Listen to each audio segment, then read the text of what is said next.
The Sega Genesis is a console that has been in production for the last few decades. It's probably the console that has the longest lifespan out of all of them. A lot of the original Sega hardware and cartridges are still being produced in collaboration with Tectoy in Brazil, meaning that you can still buy a fresh Sega Genesis model in Brazil. Another thing is that they are also being produced in the US by AtGames, and they still read the original cartridges. And even though those models are really not worth spending too much time talking about, I gotta say, it's quite impressive that a console as old as the Genesis, that originally debuted in 1989, is still seeing units being popped out of factories and factory lines up until today. But what's the perfect iteration of the console? In my opinion, it would have to be the Sega Genesis Mini. The Sega Genesis Mini has been coined as the most powerful and the most amazing of all the mini consoles that have come out. The PlayStation 1 Mini, the Nintendo Mini, the SNES Mini, the Neo Geo Mini, which I've all owned, were great consoles, but I have to say, this has become my new favorite because the games have aged phenomenally, and this is just the most well-polished iteration of a mini console that I've personally seen. And just to add to nostalgia factor, this is Sega's first official console since the Dreamcast, and while it is a reboot or a nostalgia machine, to put it more accurately, it is still fully produced by Sega, and that is a first that I haven't seen in a long time.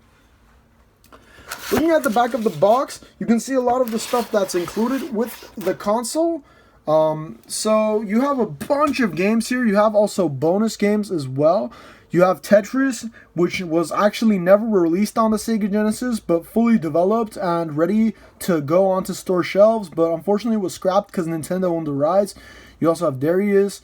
So you got two bonus titles that are either really rare or never came out. You have Echo the Dolphin, Castle of Illusion, Alex Kidd, Elisa Dragoon, Altered Beast, Beyond Oasis, Castlevania Bloodlines, Columns, Comic Zone, Contra Hardcore, Dynamite Heady, Airform Gym, Eternal Champions, Ghouls and Ghosts, Golden Axe, Gunstar Heroes, Kid Chameleon, Landstalker, Light Crusader, Mega Man The Wily Wars, MW4, Phantasy Star 4, Dr. Robotnik's Mean Bean Machine, Road Rash 2, Shining Force, Shinobi 3, Sonic Spinball, Sonic the Hedgehog, and Sonic the Hedgehog 2, Space Harrier 2, Street Fighter 2, so many 2s here, Streets of Rage 2, Strider, Super Fantasy Zone, Thunder Force, Toe Jam and Earl, Vector Man, Virtua Fighter 2, another one of the Wonder Boy games, and World of Illusion starring Mickey Mouse and Donald Duck. Wow, that was a mouthful. So yeah, you get basically 40 games, 42 if you count the bonus titles, and they're all licensed and produced by Sega. As you can tell, there's really no other company logo on here, and that really specifies that this is one of Sega's first official consoles. Actually, their first official console since the Dreamcast. So let's look at what you get in the box. The Sega Genesis Mini comes with two controllers, an HDMI cable, the unit itself, and of course an AC adapter.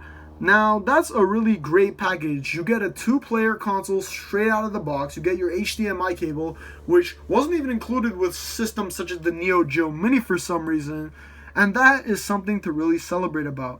Let's now take a look at the main unit itself. Alright guys, so I finally popped this bad boy open, so let's take a look at the console itself. The hardware is physically very reminiscent of its Model 1 1989 counterpart.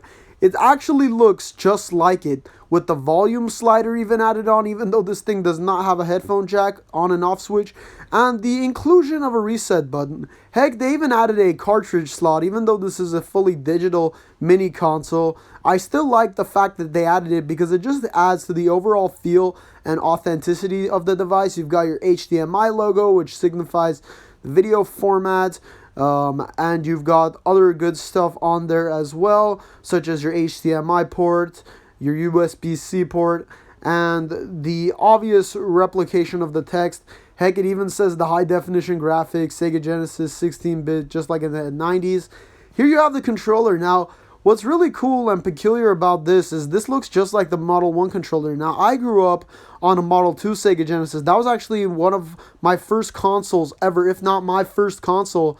And this looks a little different because it has the red and black color palette, unlike the Model 2 and Model 3 controllers, or even the 6-button controllers, which had a red and white color palette, but I kind of prefer this. Not only that, but it just adds to the authenticity, as I said. Overall, a very nice, genuine design. Now, the games library on the Sega Genesis Mini is far from disappointing. There are just so many games here that I grew up with and so many that I discovered for the first time. Games like Toe Jam and Earl are some of the best on the system. Comics Zone really utilized the 2D capabilities of the console.